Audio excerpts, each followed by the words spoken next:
The SEALs laughed at her request. Then she beat their record, hands down. Sarah Martinez had always been different from other girls in her small Texas town. While her classmates were busy with makeup and dating, she was running 5 miles before school and doing push-ups in her backyard. Her father, a retired Marine, had taught her that strength came from within, but the world around her seemed determined to prove otherwise. At 19, Sarah stood barely 5 feet 4 inches tall, with calloused hands and muscles that most people didn't expect to see on someone who looked like she could be a college cheerleader. She had grown up hearing stories about elite military units, about men who pushed their bodies and minds beyond what most people thought possible. The Navy SEALs were legendary, spoken about in hushed tones of respect and admiration. When Sarah announced her intention to attempt the SEALs training program, the reaction was immediate and brutal. Her high school guidance counselor actually laughed out loud. Her mother cried, begging her to consider something more appropriate for a young lady. Even her father, who had supported her athletic pursuits, looked troubled. But nothing prepared her for the reception she received when she showed up at the Naval Special Warfare Training Facility in Coronado, California. The moment she walked through those gates, she could feel the stares. Whispers followed her everywhere. Some were curious, others dismissive, but most were tinged with barely concealed amusement. The other candidates were exactly what you'd expect future SEALs to look like. Tall, broad-shouldered men with impressive military backgrounds. Many had already served in other elite units. They looked at Sarah like she was a lost tourist who had wandered into the wrong building. During the initial briefing, Instructor Chief Petty Officer Marcus Thompson, a man whose reputation for breaking candidates was legendary, spotted Sarah in the back row. His weathered face broke into what might have been called a smile, but felt more like a predator sizing up prey. "Well, well," he said, his voice carrying across the silent room. "Looks like we have ourselves a special situation here, gentlemen. Anyone want to explain to me why there's a little girl in my briefing room?" The laughter that erupted from the other candidates was loud and uncomfortable. Sarah felt her cheeks burn, but she kept her eyes forward, her jaw set. She had expected this. She had prepared for this. "You," Thompson pointed directly at her. "Stand up."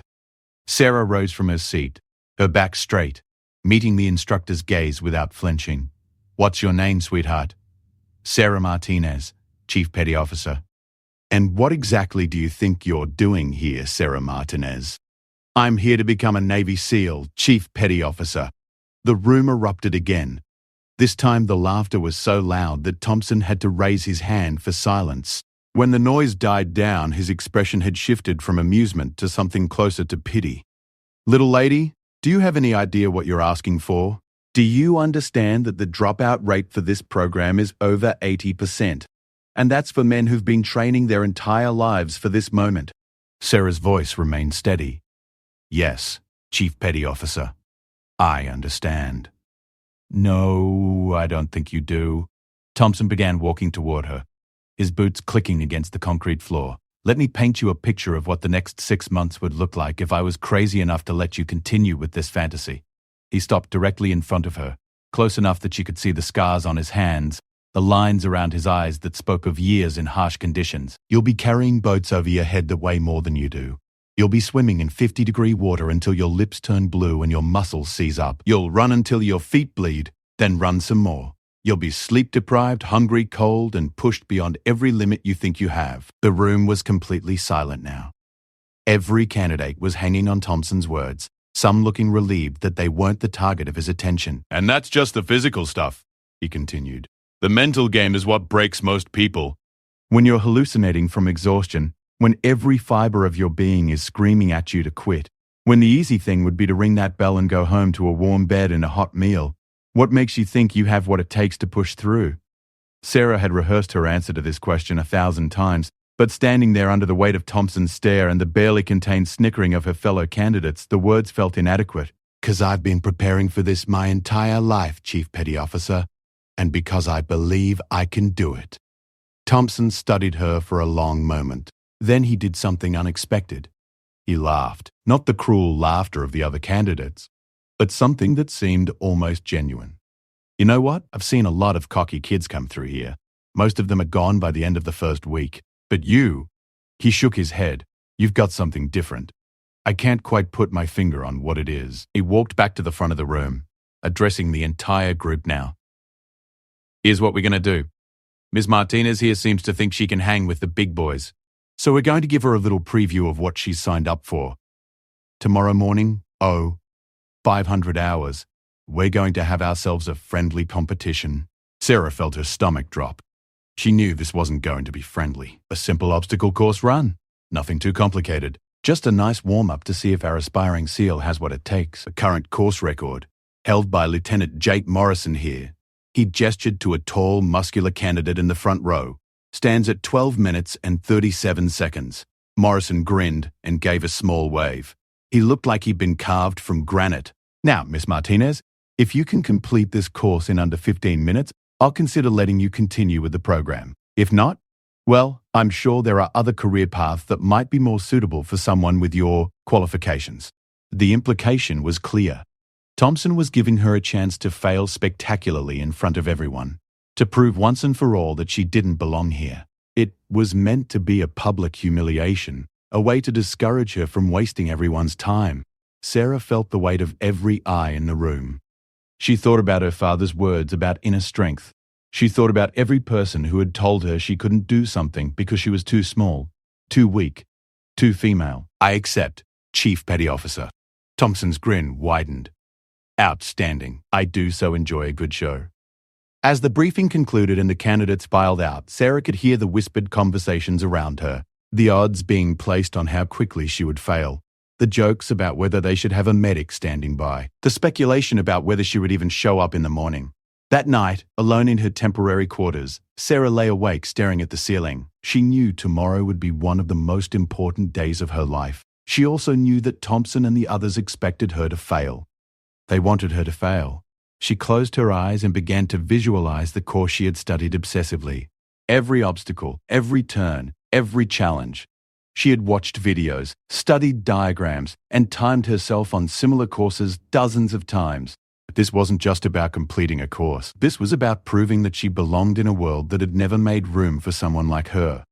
It was about showing that strength came in different forms, that determination could overcome doubt, and that sometimes the person everyone underestimates is exactly the person who will surprise them all. As sleep finally began to take her, Sarah's last conscious thought was simple and clear. Tomorrow, she would run not just for herself, but for every person who had ever been told they weren't enough. The alarm clock screamed at 4:30 in the morning, but Sarah had been awake for an hour, her mind racing through every detail of the obstacle course. She had studied it obsessively, memorizing every rope climb, every wall, every crawl space. But studying and doing were two very different things. As she laced up her boots, Sarah could hear movement in the hallway outside her room. The other candidates were getting ready too, and she could catch fragments of their conversations through the thin walls. They were still talking about her, still making jokes about the publicity stunt that would be over by breakfast time. The mess hall was buzzing with nervous energy when Sarah entered. She grabbed a light breakfast, knowing that eating too much would only slow her down. As she sat alone at a corner table, she noticed that several candidates kept glancing in her direction. Some looked amused, others seemed almost sympathetic, as if they felt bad about what was about to happen to her. Lieutenant Morrison approached her table with his breakfast tray. Up close, he was even more imposing than he had seemed the day before. At 6'3", with arms like tree trunks, he looked like he had been specifically designed for physical challenges. "Mind if I sit?" he asked, his voice surprisingly gentle. Sarah gestured to the empty chair across from her. "Look," Morrison said, keeping his voice low. "I don't know what your story is or why you're really here, but I wanted to give you a heads up about something." Sarah raised an eyebrow, waiting for him to continue. "That course Thompson's got planned for you? It's not the standard obstacle course. It's a modified version they use for advanced candidates, guys who've already been through months of conditioning. The rope climb alone is 40 feet, not the usual 25. Sarah felt a chill run down her spine, but she kept her expression neutral. "Why are you telling me this?" Morrison shrugged. "Because I've got two sisters, and if either one of them was crazy enough to try something like this, I'd want someone to look out for them." He paused, studying her face. "Thompson's trying to break you before you even start the real program. He figures if he can make you fail publicly, dramatically, it'll discourage other women from even trying." The implication hit Sarah like a physical blow. This wasn't just about her anymore. If she failed, she wouldn't just be proving that she couldn't hack it, she would be reinforcing every stereotype about women in combat roles. The weight of that responsibility was almost overwhelming. Thanks for the warning, Sarah said quietly. Morrison nodded and stood up. For what it's worth, I hope you prove him wrong. At exactly 5 in the morning, Sarah found herself standing with the other candidates at the edge of the obstacle course. In the early morning light, it looked even more intimidating than it had in the photographs she'd studied. The course stretched out before them like a medieval torture device, all vertical walls, rope climbs and crawling sections designed to test every muscle group and mental barrier. Chief Petty Officer Thompson stood before the group, looking like he hadn't slept a wink, but was somehow energized by the prospect of what was about to unfold. "Gentlemen," he announced, his voice carrying easily across the assembled group, "and lady, this morning we have ourselves a little demonstration. Miss Martinez has graciously volunteered to show us all what civilian enthusiasm looks like when it meets military reality." A few chuckles rippled through the group, but Sarah noticed that not everyone was laughing. Some of the candidates looked uncomfortable with the obvious setup. Thompson walked over to the starting line, a white chalk mark painted on the asphalt. "The rules are simple. Complete the entire course in under 15 minutes, and you can stay. Take longer than that, or fail to complete any obstacle, and you're done. No second chances, no do-overs." He checked his stopwatch with theatrical precision. "Martinez, take your position." Sarah walked to the starting line, her heart hammering against her ribs. She could feel 40 pairs of eyes on her, could sense the mixture of anticipation and skepticism radiating from the group. Thompson stood beside her, his finger poised over the stopwatch button. "Any last words?" Thompson asked, and there was something in his tone that suggested he was enjoying this more than he should. Sarah looked out at the course, then back at the assembled candidates. When she spoke, her voice was clear and steady. "Just one thing, Chief Petty Officer. When I finish this course, I want you to remember that you didn't think I could do it." Thompson's expression shifted slightly, a flicker of something that might have been surprise crossing his features. Then his professional mask slipped back into place. "On your mark," he called out. "Get set." Sarah crouched into a runner's starting position, every muscle in her body coiled and ready. "Go!" Sarah exploded from the starting line with a speed that surprised even herself. The first obstacle was a series of low hurdles designed to test agility and rhythm. She had practiced this movement thousands of times, and her legs carried her over each barrier with fluid precision. Behind her, she could hear the candidates calling out times as Thompson announced them. 30 seconds, 45 seconds, 1 minute. The second obstacle was a rope traverse requiring her to swing hand over hand across a 30-foot gap. This was where her smaller size actually became an advantage. While larger candidates would rely on upper body strength alone, Sarah used her entire body, wrapping her legs around the rope and using her core muscles to propel herself forward. She cleared the gap in record time. 2 minutes, 15 seconds, Thompson called out, and Sarah could hear a note of surprise in his voice. The third obstacle was a wall climb, 12 feet of smooth, vertical surface with only small handholds carved into the wood. Sarah had spent months developing her grip strength specifically for challenges like this. She scaled the wall like a spider, her movements economical and precise. As she dropped down from the wall, Sarah could hear that the crowd behind her had grown quieter. The easy jokes and confident predictions had stopped. Someone was actually timing her splits and calling out her pace to the others. The fourth obstacle was where Thompson clearly expected her to fail. The rope climb that Morrison had warned her about stretched 40 feet into the air, a thick manila rope that would test every muscle in her upper body. As Sarah approached it, she could feel her heart rate spike. She had practiced rope climbing until her hands were permanently scarred from rope burn. She had developed her own technique, using her legs to clamp and release in a rhythm that conserved her arm strength. But 40 feet was higher than she had ever climbed in training. Sarah wrapped her hands around the rope, took a deep breath, and began to climb. Hand over hand, legs clamping and releasing, she moved steadily upward. At 20 feet, her arms began to burn. At 30 feet, her grip started to weaken. At 35 feet, she could hear her heart pounding in her ears. But at 40 feet, she rang the bell at the top of the rope, then slid down with controlled speed that spoke of countless hours of practice. 6 minutes, 45 seconds, Thompson called out, and this time there was no mistaking the surprise in his voice. The crowd of candidates had moved closer to the course, no longer content to watch from a distance. Sarah could see their faces as she approached the fifth obstacle, and the expressions had changed completely. Where there had been amusement and skepticism, now there was focused attention and something that might have been respect.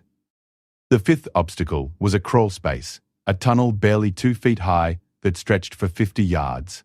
It was designed to test mental toughness as much as physical ability, forcing candidates to army crawl through a space that felt like being buried alive.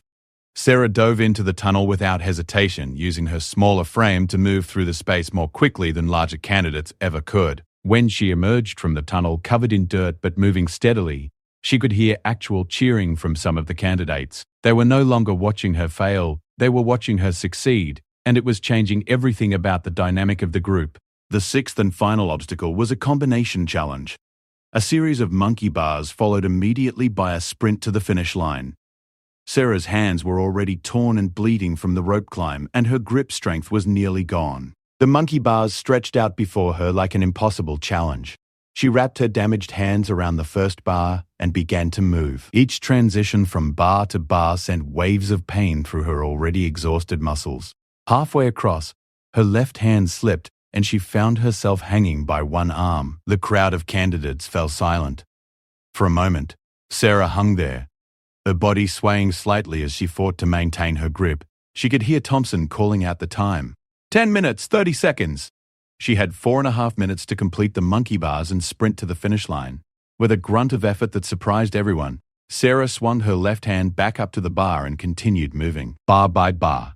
Despite the pain, despite the exhaustion, despite every logical reason to quit, she kept going. When she dropped from the final monkey bar, Sarah was running before her feet hit the ground. The sprint to the finish line was 100 yards of pure willpower.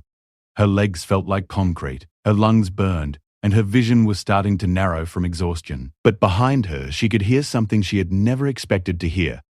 40 male candidates cheering her on. Their voices carried her forward, gave her strength she didn't know she had. 12 minutes, 28 seconds, Thompson shouted as Sarah crossed the finish line and collapsed to her knees. The silence that followed was absolute. For several long moments, no one moved or spoke. Sarah knelt on the asphalt, gasping for breath, her hands bloody and her uniform soaked with sweat and dirt. Then Chief Petty Officer Thompson walked over to where she knelt and extended his hand to help her up. When she looked up at him, she saw something in his expression that she had never seen before. Respect. Sarah took Thompson's hand and allowed him to help her to her feet. Her legs were shaking, and she wasn't sure if it was from exhaustion or adrenaline. Around her, the 40 candidates who had been expecting to watch her fail were now looking at her with expressions she had never seen directed her way before. 12 minutes and 28 seconds, Thompson repeated, his voice carrying across the silent group. That's 9 seconds faster than the previous course record. The words hung in the air like a challenge to reality itself. Sarah had not just completed the course, she had broken a record that had stood for 2 years, set by one of the most physically impressive candidates anyone had ever seen. Lieutenant Morrison was the first to break the silence. He began to clap, slowly at first, then with increasing intensity. One by one, the other candidates joined in, until the applause was thunderous. These were men who had dedicated their lives to physical excellence, who understood better than anyone what they had just witnessed. Sarah stood in the center of the group, overwhelmed by the magnitude of what had just happened. She had come here expecting to fight for acceptance, to prove that she deserved a chance. Instead, she had done something that none of them had thought possible.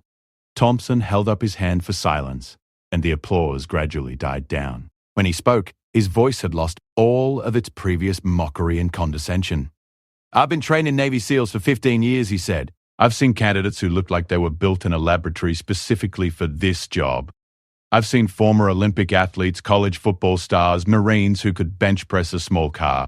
He paused, looking directly at Sarah. "I have never, in all those years, seen anyone attack a course with that level of determination and intelligence. You didn't just use strength, you used strategy. You didn't just endure, you excelled." Sarah felt tears threatening to overwhelm her, but she held them back. This moment was too important to let emotion blur her focus. "Chief Petty Officer," she said, her voice still rough from exertion, "does this mean I can continue with the training?" Thompson's weathered face broke into what might have been the first genuine smile Sarah had ever seen from him. "Martinez, after what I just witnessed, I'd be crazy to let you go anywhere else." The celebration that followed was unlike anything Sarah had imagined. The candidates who had been making jokes about her just hours before were now gathering around her, asking about her training methods, her background, her technique on specific obstacles. They treated her not as an outsider who had gotten lucky, but as a peer who had earned their respect. Morrison approached her with a bottle of water and a towel for her bleeding hands. "That was the most impressive thing I've ever seen," he said simply. "How did you train for the rope climb?" "I've been working on that technique for months, and I've never moved that efficiently." As Sarah explained her training methods, she realized that something fundamental had shifted. These men were no longer seeing her as a woman trying to do a man's job. They were seeing her as a candidate who had just proven that she belonged among the best of them. Over the following weeks, Sarah's performance on that obstacle course became the stuff of legend at the Naval Special Warfare Training Facility. New candidates arriving at the facility would hear the story from the instructors, usually told as an example of what was possible when determination met preparation. But more importantly, Sarah's success had opened a door that many had thought was permanently closed. Within months, applications from female candidates increased dramatically. Women across the country had heard the story of the small woman from Texas who had beaten the Navy SEALs at their own game, and they were inspired to believe that they too might have what it took. Thompson, who had initially seen Sarah as a problem to be solved, became one of her strongest advocates. Years later, he would tell reporters that training Sarah Martinez had taught him more about leadership and potential than any other experience in his military career. "I learned that day that my job isn't to decide who can succeed," he said in an interview. "My job is to create the conditions where people can prove what they're capable of." Sarah taught me that the person who looks least likely to succeed might be exactly the person who will redefine what success looks like. Sarah went on to complete the full Navy SEAL training program, graduating in the top 10% of her class. She served with distinction in multiple combat deployments, earning commendations for valor and leadership that had nothing to do with her gender and everything to do with her character. But perhaps her greatest impact wasn't on the battlefield. It was in the quiet moments when young women would approach her at public appearances and tell her that they had decided to pursue their own impossible dreams because they had heard about a small woman from Texas who refused to accept that she wasn't enough. 5 years after that morning on the obstacle course, Sarah was invited back to speak to a new class of SEAL candidates. As she looked out at the assembled group, she noticed something that made her heart skip. Nearly 20% of the candidates were women. Thompson, now a Master Chief, introduced her to the group. "This is Sarah Martinez," he said. "5 years ago, she stood where you're standing now and listened to me tell her all the reasons why she couldn't succeed. Then she went out and proved that sometimes the best way to respond to doubt is with performance." Sarah stepped forward to address the group, remembering how intimidated she had felt the first time she had stood in a similar briefing room. "I want to tell you something that no one told me when I was sitting where you are," she said. "Your biggest enemy in this program isn't going to be the physical challenges. It isn't going to be the sleep deprivation or the cold water or the instructors who seem determined to break you." She paused, making eye contact with several candidates in the front row. "Your biggest enemy is going to be the voice in your head that tells you that you don't belong here.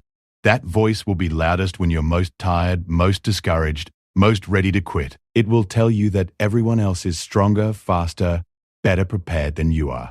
Sarah walked closer to the group, her voice growing stronger. "But here's what I learned on an obstacle course 5 years ago. That voice is lying. It doesn't matter what you look like, where you come from, or what anyone else thinks about your chances of success. What matters is what you do when everything in your body and mind is telling you to quit." She gestured toward the door that led to the obstacle course where her own journey had really begun. "Out there, you'll discover something about yourself that you might not even know exists yet. You'll find out that you're capable of more than you ever imagined, but only if you're willing to prove it to yourself first." As Sarah finished her speech, she saw something in the faces of the candidates that she recognized from her own experience. Fear mixed with determination, doubt mixed with hope. These men and women were about to embark on one of the most challenging experiences of their lives, and they had no idea what they were truly capable of achieving. After the briefing, as Sarah was preparing to leave the facility, Thompson approached her one final time. "You know," he said, "I've been thinking about that day for 5 years now. I keep wondering what would have happened if you had failed that test, if you had taken 16 minutes instead of 12. Sarah considered the question seriously.